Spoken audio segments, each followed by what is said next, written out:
Working for free. আচ্ছা, কে কে মনে করেন যে ফ্রিতে কাজ করে ফটোগ্রাফি ইন্ডাস্ট্রিটাকে নষ্ট করে দিচ্ছে? তারা ডেফিনেটলি কমেন্টে জানিয়ে যাবে।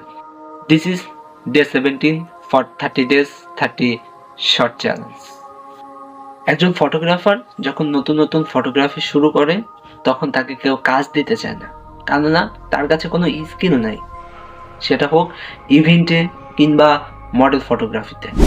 একটা কথা মনে রাখেন, আপনি যখন নতুন নতুন ফটোগ্রাফি শুরু করবেন তখন আপনাকে কেউ ফটোগ্রাফিতে কাজে নিবে না, কেননা আপনার স্কিল নাই।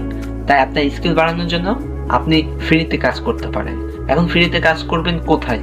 দেখা যাচ্ছে আপনার কোনো ফ্রেন্ড কিংবা কলিগের তাদের ইভেন্টে আপনি দু একটা ছবি ফ্রিতে তুলে দিতে পারেন, এবং এতে কি হবে, আপনার স্কিলটাও বাড়বে এবং আপনি নতুন নতুন কিছু ট্রাই করতে পারবেন।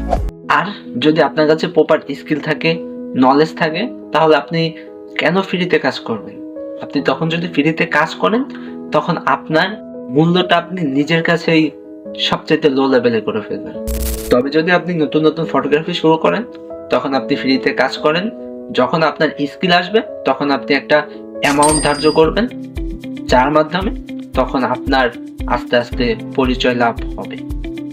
কে কে মনে করতেন ফ্রিতে কাজ করলেই ফটোগ্রাফি ইন্ডাস্ট্রিটা নষ্ট হয়ে যাচ্ছে? তারা ডেফিনেটলি কমেন্টে জানিয়ে যাবেন এবং চ্যানেলটাকে অবশ্যই সাবস্ক্রাইব করে পাশে থাকবেন।